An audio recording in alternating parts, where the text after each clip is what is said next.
know, but significantly more than that, and a significant amount of work and improvements in the front end, starting in the new year and probably kind of onward and onward.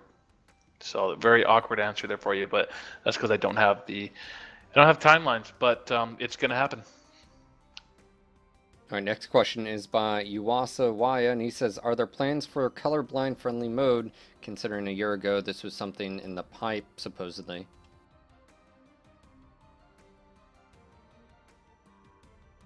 I don't know. I'm the wrong guy to ask about that right now. Let's just hold off on that question until we have our finished UI design. It starts getting implemented, and then I, walk over to the designer's desk on the, tomorrow or Monday and say, hey, yo, are you accounting for colorblind? What's your plan there? And I find out, but right now I can't answer that.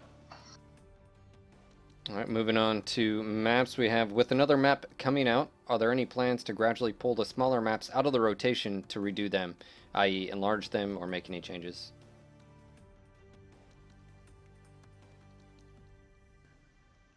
Say that one again. There we go. Yeah, that's a good thought. I don't know about pulling them out, but we've had thoughts on whether we should be, reworking them or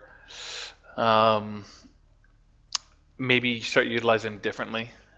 Some of our thoughts have been around when we talk about that first-time user experience. One thought is that maybe we take some of our smallest maps like River City and Forest Colony and basically make them more like 4v4 type maps for new players that are in their cadet bonus or something. So that's a way of actually, a matchmaking change so that a brand new player isn't playing in 12v12 environments and such. So smaller maps, smaller group sizes, smaller everything, live way longer, get introduced into the game much easier. So that's one way we thought about it. So good question. There's a few possibilities there. Homer Jr. asks, are there any more reflavoring of existing maps in the works? E.g. Sunny, Forest Colony, Tourmaline Night, basically reusing the current maps but with a different flair of environment or lighting or daytime, nighttime. Yeah, I guess those are possibilities.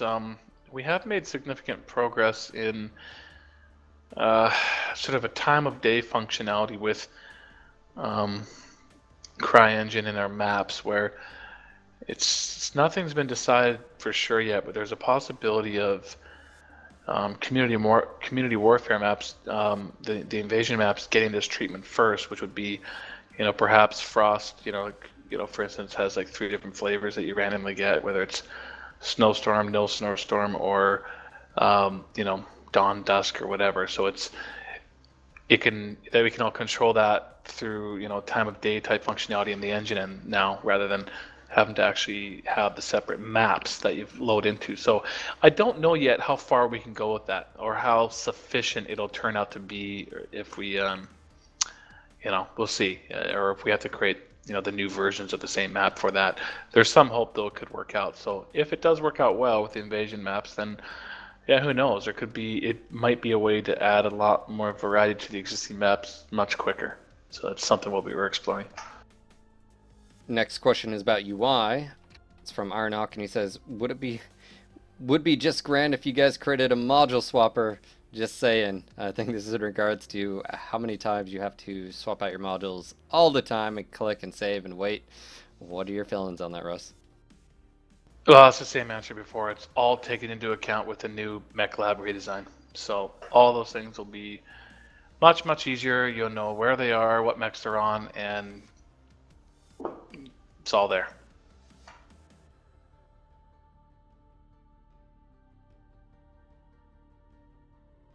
All right, next question we have is from Alistar Winner. He says, how often can we expect new maps now that you've got all the assets, textures, buildings, plants, etc., and we'll start to recycle these for new desert maps, urban maps, jungle maps? Well, fairly quickly, but right now they're focused on the community warfare ones, right? So it's I've got, we're finally dedicated resources to that, and things are happening quickly. As you've seen, we have working on a third invasion map now for community warfare. So, especially if they're more terrain heavy, using existing asset sets, we're seeing, maps for community warfare getting completed in like a month. Um, so I think that's, the pacing is much quicker.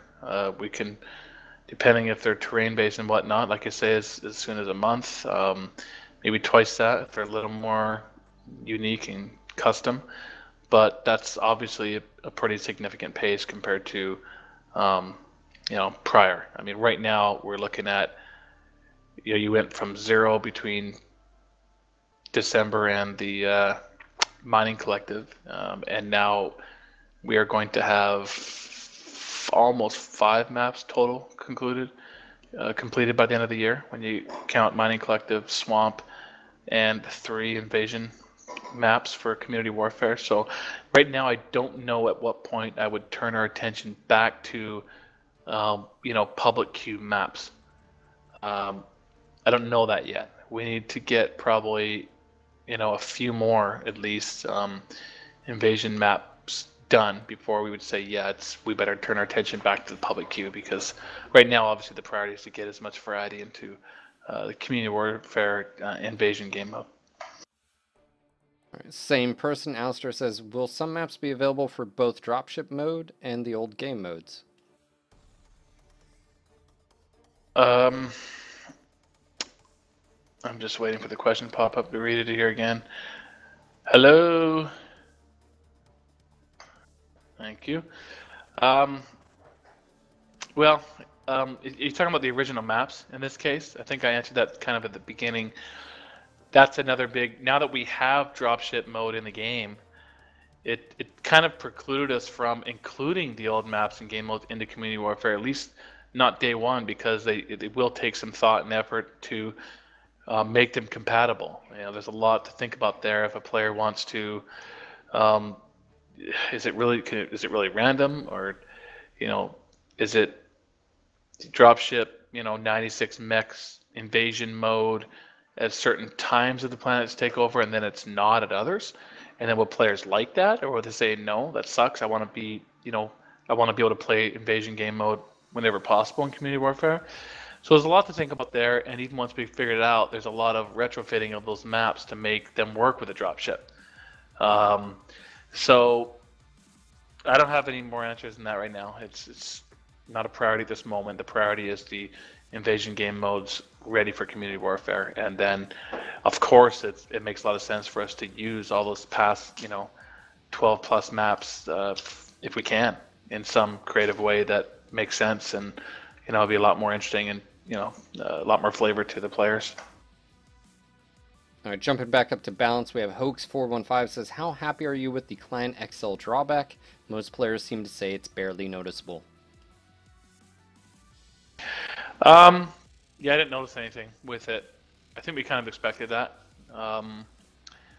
Even before it went out, we had some logic behind it. We followed through with it. We can always grow it from there. Now that is in place, that something happens when it's destroyed. If it needs to run a little hotter, we can always do that. So for now, I don't have any imminent plans, but I guess to answer the question, I'm not. I guess I'm happy with it in the sense that it worked out exactly like we wanted it to work out. But would it be nice if it was a little more of a drawback? Yeah, probably. So it's one of those things that we'll have to but take slowly. I think the balance between the two is much better than it was when we first had those conversations a few months ago about IS versus clan balance. I still believe that the clans have a high, they're still powerful. They still hold the edge, but it's close enough now that I'm quite interested actually to see. I think I'm willing to see how it plays out in community warfare at this point, the way it is, where I wasn't before. But I'm at a point now where at least I'm willing to see. Let's see how this plays out. The clans have a slightly higher win rate, but maybe there's more inner sphere players. There's just some things that we don't know for sure. And I think we do want to encourage, to at least a degree, the ability for the clans to carve their way into this inner sphere to, like I say, to a degree. Um, we're going to learn a lot in the first few months of community warfare, and that'll probably be the next trigger for us to say, well, okay, we need to do this, that, or the other with our bouncing. Nightmare One asks, any chance on Mech Collision's knockdowns being implemented in the near future? Any chance Mech Collisions what? And knockdowns being implemented back? Near future, again, very relative term. Um, it's been a top priority of mine for like a year. Okay, probably 2 years. I know we have a couple guys that I know can do the work. As you can imagine, they're busy in community warfare, so it's just another one of those things that I hope that someone like Carl, maybe Nima, a few of the guys that can do that. As soon as community warfare ships, get on the other side of the new year, we're gonna have to get some stuff done. I mean, as you guys know, we'd like to continue to improve community warfare, obviously. There's going to be a lot of talk and growing talk of PvE and single player, that kind of stuff, as we discussed in a few town halls ago. But there's also going to be just a list of critical stuff to get done that we finally need to get done. VoIP, command wheel, knockdowns, collisions, mech on mech collisions, mech with tree collisions, just collisions in general have been a pain in this engine with these mechs. So there's a list still of polish items, and I'm just a mile long, but there's 3 or 4 that are really big and quite critical that they're going to have to find their way into the top of the pile as soon as phase 2 of community warfare is settled in. Like, again, community warfare is, like everything else, is never done. It can grow forever, but once it's settled in, we'll have to take some time out to get a few of these things done. So that's the best I can do at the moment with that. Next question is by Kev Jack, and he says, there are some clan mechs that could desperately use the availability of alternate Omnipods, mainly the Ice Fair and Summoner. Will we see the release of more alternate Omnipods for mechs like what was done for the Kit Fox? Well, I mean, what is the last part about the ECM Fox? arm, like it was able to get an Omnipod that standard variants. Oh, I see. Essentially, yes, but I think the release process is, again, the same as it always is. Meaning, I don't think I'm just going to throw a pod into the game. It'll be, another variant. The game works off variants. So if there's a whatever, let's call it a D variant, C variant, some variant that isn't in the game yet for that, and then of course it comes with the full set of Omnipods for that variant, and so you can start to use those Omnipods when it comes to clan mechs. So just like we add variants to the Innisphere mechs, we can add more variants to the clan mechs, and then therefore their Omnipods become available to swap and use as like all the rest of them. Next question we have from Il Caesar. He says, we saw PGI announce the Enforcer, which only has 2 lore variants for the Resistance package, along with a 3rd variant that they have devised themselves. Is PGI similarly willing to create variants for chassis that within lore don't have variants in the timeline to include them in the MWO for the future? Well, yeah, we are, but I think as things go along here, we have to stretch things further and further. You get through the content, and that might mean some mild timeline jumps. It might mean a lot of different things. When we get to those points, then we'll do that. In this case, it was obviously not a very big leap. It was just add one variant, and we do that all the time with heroes. The new hero mechs that you guys all know about anyhow. If you didn't, I'll tell you. Tuesday, the Grayson Death Carlisle and his wife Lori Kilmar have we're releasing their hero mech. So that's our way of releasing hero mech for the Shadowhawk and for the Locust. And obviously, those are made up variants because the actual variants they piloted are essentially just the stock variants, right? It would be the 2H and the 1V, I think. Someone will correct me if I'm wrong, but yeah, they're the standard variants. So we made those variants. so they have some value. And so we've made hero variants quite often, which is really the same thing. So we're not certainly not beyond making a variant. That's we've kind of drawn some lines, but lines are always meant to be broken when we get to that point when we kind of need to. So it's always kind of driven by our needs, and so far our needs have been not huge, but have had to create a variant here or there. Control Alt We says any plans to sell custom hangers for MC? For example, a hanger with a view to faction specific cities, or with a faction specific mech patrolling in the background, parts of the hanger with changeable colors, purchase insignias, banners with MC to decorate the hangers. Obviously, this is a free to play thing. Many other games do it. Very good idea. Sounds cool. That'd be great. Yeah, it's a level resource, right? Or like the same guy that makes levels for us. So we'd have to, have to turn their attention to that or get someone else to do it. So, hey, man, it's all possible, and usually it's again what we make is generally driven by need. So when needs change or we feel like that's a good opportunity for us to explore for various reasons, including revenue, as you suggest, then it could happen.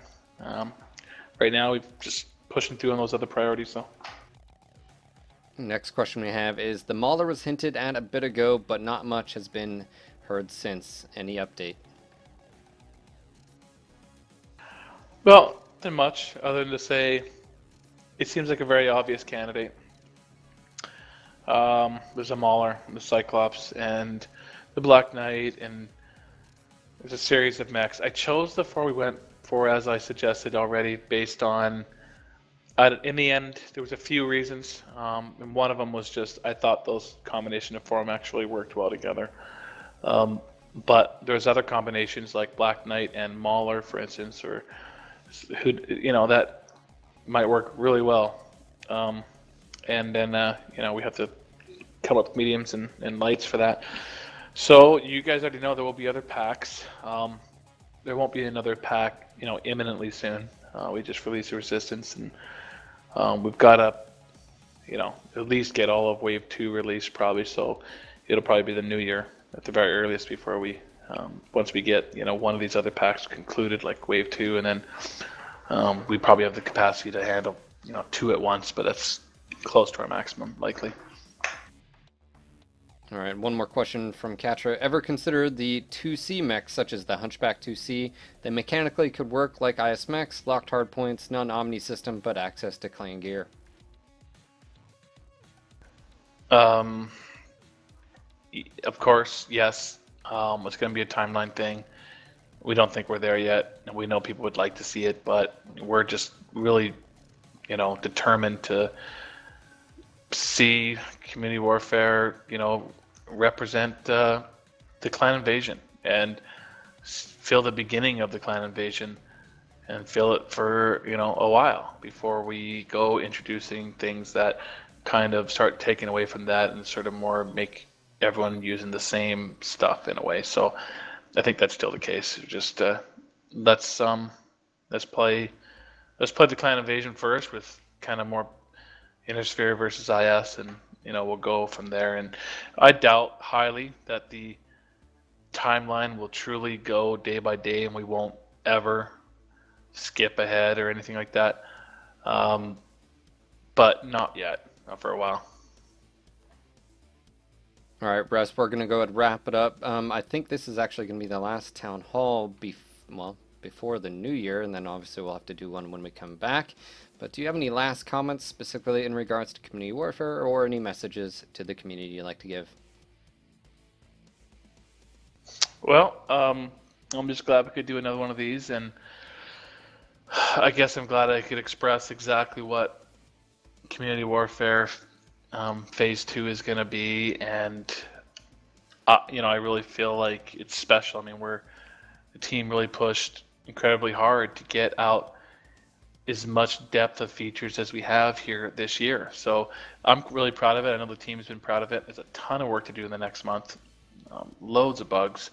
So we're going to be working our fingers to the bone to get it finished and get it out as we said we would for this year. So I think it's a game changer, and I think that there's certainly going to be plenty of players that are going to say, it's not enough. It's not what they wanted. They want something else, and it's fine. I can appreciate that, but I think this is the most significant. This is a significant moment if we just sit back and think about it. I mean, community warfare comes out. I mean, I know there was, um, you know, BattleTech 3025 that existed for whatever a year or so in beta, and that is, a product that got canceled for a reason. And I've talked to EA about it, and I've had conversations with Microsoft over the last couple of years, which we have a great relationship with them. But I can tell you, even in our brief conversations, if they ever did anything with MechWarrior again, it would look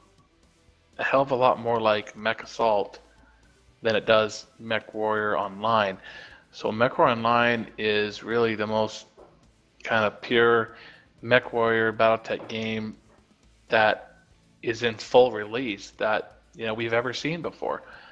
It's going to have one of the first times to be able to do like BattleTech 3025 did, but in a fully released product, with many thousands of players participating, competing for the map of the Inner Sphere, and it can only grow from here. So, it's not absolutely everything maybe your mind envisioned and your BattleTech crazed mind when you first thought of it, but it's significant. It's a game changer. It's new game modes. It's 96 mech, combat.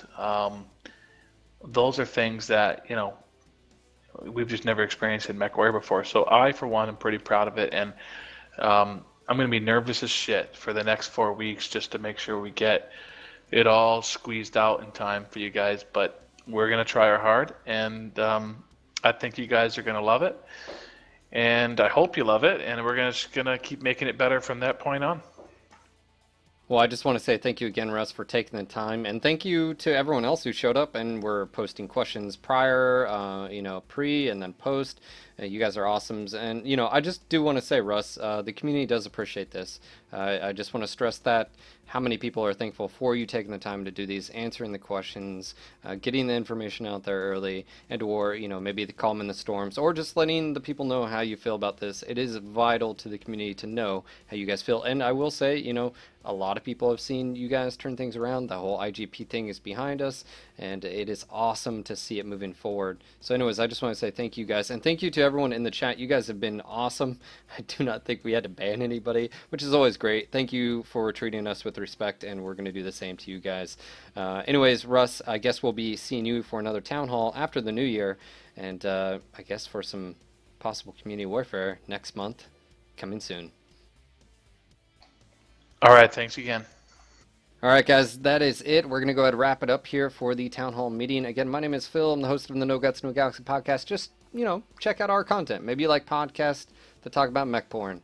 Maybe you actually like mech porn, and you can watch it on our Twitch and on our YouTube channel, where we update content on a daily basis. And of course, you can even listen to mech porn in your car, riding to work, or traveling on a train. Whatever you do, you can do it with the NGHG podcast. Anyways, guys, thank you again for being here, and we will see you on the next Twitch stream, which will be tomorrow, and for another town hall meeting with Russ in about a month and a half to 2 months. Have a great night, guys. Be safe. Don't do anything I want to do. Until next time, Mech Warriors.